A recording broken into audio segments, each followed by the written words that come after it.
Welcome to my channel. This is an indication of some of the things that I cover on a regular basis in my videos. If you haven't already subscribed, please feel free to do so, and don't forget to click the little bell so that you'll get notified of future videos. Please feel free to share my videos on your social media, and I hope you enjoy the video which follows. Well, hello everybody. Welcome to part 3 of making Brie cheese. This clip is 5 days after I did the last clip on part 2. I've been turning them, for 2 or 3 days I was still turning them once a day, but now I'm turning them 2-3 times a day whenever I have a chance, I guess. Getting some pretty good covering. The sides seem to be better than the top, so that top there is about the best. A little bit concerned about this, if that shows up or not. It's like a bubble there. I'm hoping that doesn't mean it's going to have a slip skin on it and a lot of liquid under the surface, but we won't know yet for a few weeks, I guess. The sides, as I say, are very well done. That one there is not so well on the top. This one's got a little more on the top. I'm still maintaining the same temperature and humidity. I only see one that's got that loose bubble on the side. So fingers crossed. Hope I get something out of this that can be eaten. But anyway, as you can see, the mold is pretty well populated. Well, strange how it did the sides first and now it's doing the two ends, top and bottom. But so far, so good. Well, I purchased this small double cream Brie yesterday, and it's an in-store brand name called President's Choice here. Not particularly a great cheese, but I wanted something to compare to whatever it is that I've got growing here. This is more the consistency that I hope to find, and why I am concerned about that one cheese that has those sort of loose pockets. Mine could develop slip skin and a lot of liquid around the outside. This has just come out of the refrigerator, so it is a bit cool, but that's the texture and the point that I like it at. I don't mind if it gets a little softer in the center and whatever, but hoping that when I cut into it the white rind doesn't fall off and there's a lot of liquid under it. That's not exactly a success if that happens. Still edible, I guess, but not exactly a success.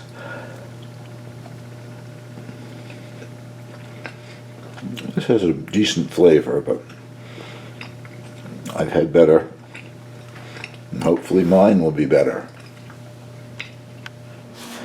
Well, it has been 10 days since I last showed these cheeses, and I have been turning them at least twice a day. The one that I am concerned about, really concerned about now, there's still only one of those, but you can see how puffy the sides are. I'm quite sure that will have what they call a slip skin. I will keep it anyway and keep going with it. I'm going to wrap them. This is a special cheese wrapping paper, one for cheeses with white mold.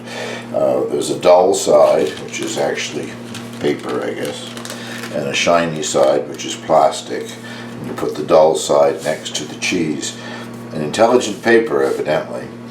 It will take moisture from the cheese into the paper, and when the cheese needs the moisture, it takes it from the paper back into the cheese. At least that's how they explain the thing. I have 2 sizes of it, and this is the size that I should be using. It's designed for these smaller cheeses, but mine are thicker.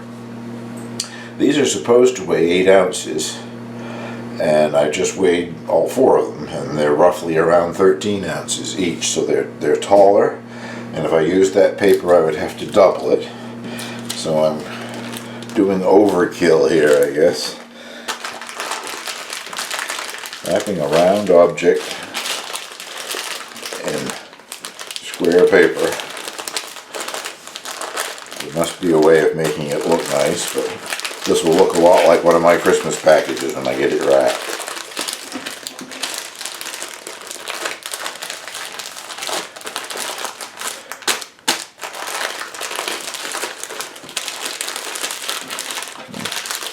Not quite as bad as I thought it would be, I guess.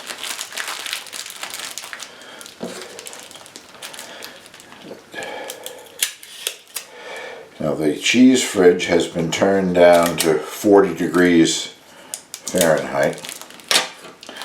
They will go back in there,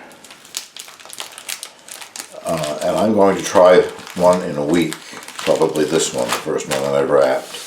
As I said before, I don't care for them when they're too terribly soft. I like it better when it's firm, or semi-firm anyway. Where's the baggy one? I'm going to wrap that.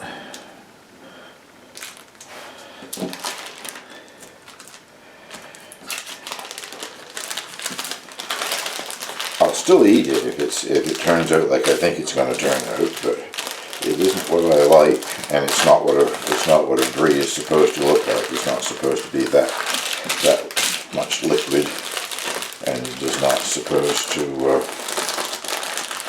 have a skin that slips off. So I don't know. It's odd that it's just one cheese that's doing it out of the four. I don't know what that might mean. Hopefully it doesn't mean the other three will catch up.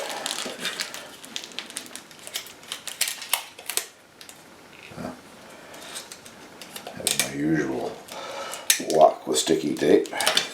Wraps around everything except what I want it to wrap around.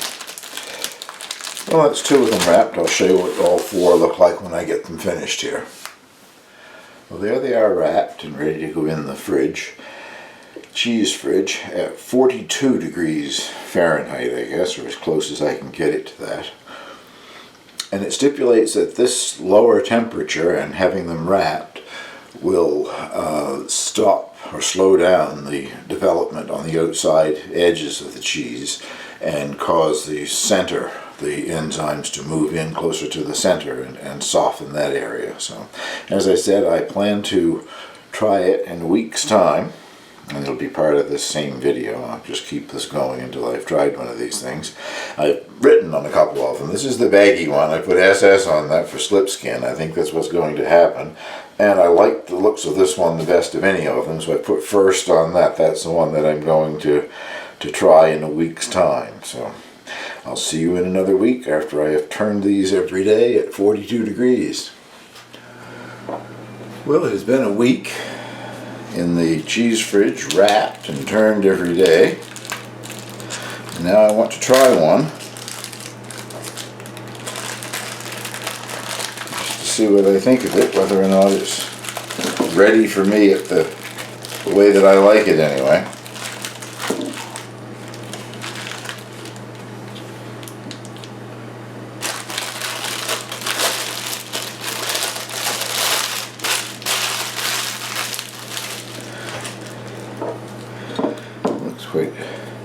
It feels relatively solid anyway.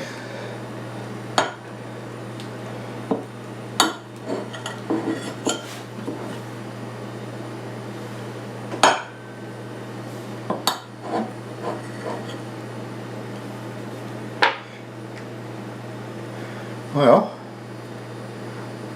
it is quite solid.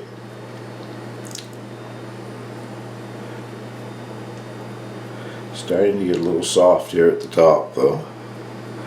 Let's see what I think of the flavor.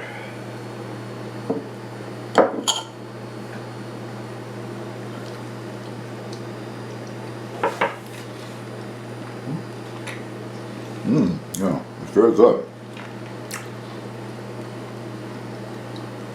Smooth and has a very nice flavor.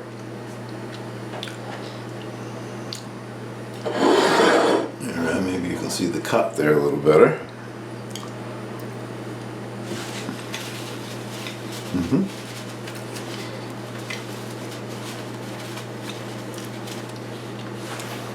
Well, I think I will just wrap that plate and all with some plastic wrap, and that will now go in the regular fridge. I'll let the other ones continue to age a little more in the cheese fridge. I still suspect that one that had the sort of loose skin on the sides is going to be what they call a slip skin. But time will tell on that one, I guess. But I think that concludes this little series. It has been a little over a month since I started making this Brie, so it is indeed very young. As I've said before, that's the way I like it.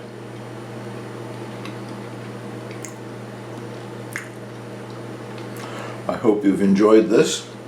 Learning to make cheese. I'm certainly not a professional at it. This is my first attempt at Brie, so I would encourage you to give it a try and let me know what you think of it. Thank you very much for watching.